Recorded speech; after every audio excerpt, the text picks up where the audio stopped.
I've saved these potatoes for planting in the fall, and they're all sprouted and ready to go. Welcome back to the Garden Homestead. I'm Allie.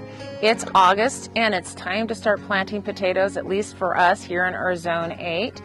And I would love to plant these potatoes in my garden, but there's absolutely no room except for the little spot that I saved for our leeks. And so I'm going to plant these in containers. So what I do here, you can do the same thing in your garden as well. So planting in containers works really good for us in the fall time, but not in the springtime. The springtime, when we're getting warmer coming into summer, the potatoes seem to burn up and they never produce very well. But when we plant them in the fall time in containers, then they do excellent because we're getting cooler and they produce very well. I am going to be using felt pots. These are my favorite pots to be growing vegetables in because at the end of the season I can dump out the soil or whatever in the compost pile, and then they fold up and they take up virtually no room. I like the ones with handles too, especially when they're a larger pot, because I can move these around a little bit easier. One thing to remember though, move them around when they're dry, because when they're wet they're super heavy and it makes them hard to move. So anyways, this is what I'm going to be using. These are 15 gallons, and so whatever container you use, make sure that you're a 15-gallon or larger for the best results. Otherwise, they're just too crammed and they don't do as good. I'm going to fill these bags 3/4 full, and I'm using Fox Farms Coco Bop. I really like this soil for the potatoes because it's super loose, and I've had really good success with it. Seed potatoes are the best option when growing potatoes because they're disease-free, they usually have a higher yield, but in the fall time it's really hard to find them here. And so we have to basically grow our own. So whatever we planted in the spring and then harvest in the summer, I always save some of those so that I can have some for fall planting. It's best to have potatoes that have started to chitting, and that's CH. Chitting is just what's known as green sprouting. And chitting will give you an advance in growth in about 2 weeks. So that's optimum for fall planting. Each sprout comes from an eye, and right here, this is where the potato was set like this. So all of my potatoes that were in the box sprouted on the top.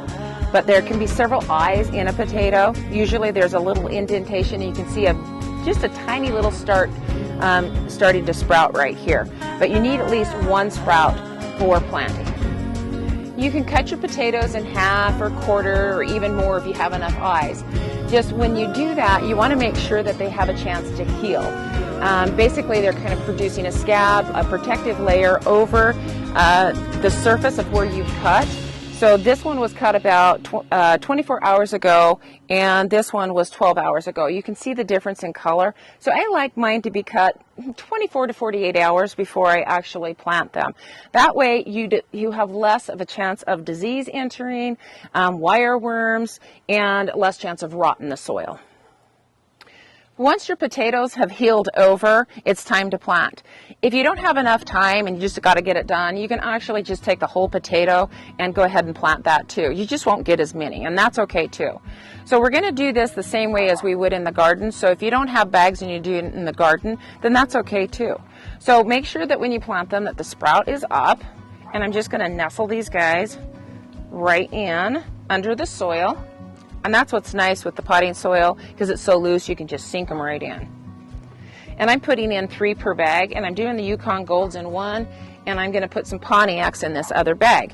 And so once they start to grow, then you'll just start to mulch. So each week I usually come in and I'll put some mulch over the top, and there's several choices of mulch.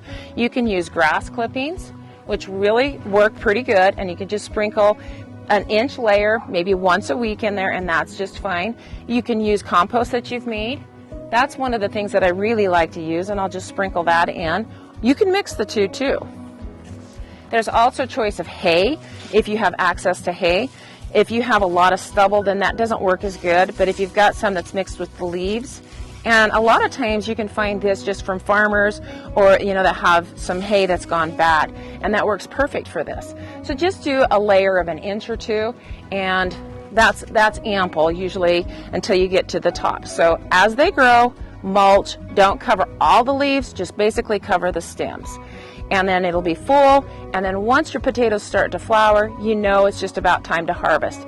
Then the plants start to drop their blossoms and they kind of start to look shabby and flop over. Then it's time to harvest. That's what's so cool about the bags. Then you can just dump them out and then just harvest the potatoes like that. So it's super, super easy. I hope you have a lot of fun with this and great success. And don't forget to harvest that subscribe button. And until next time, we'll see ya.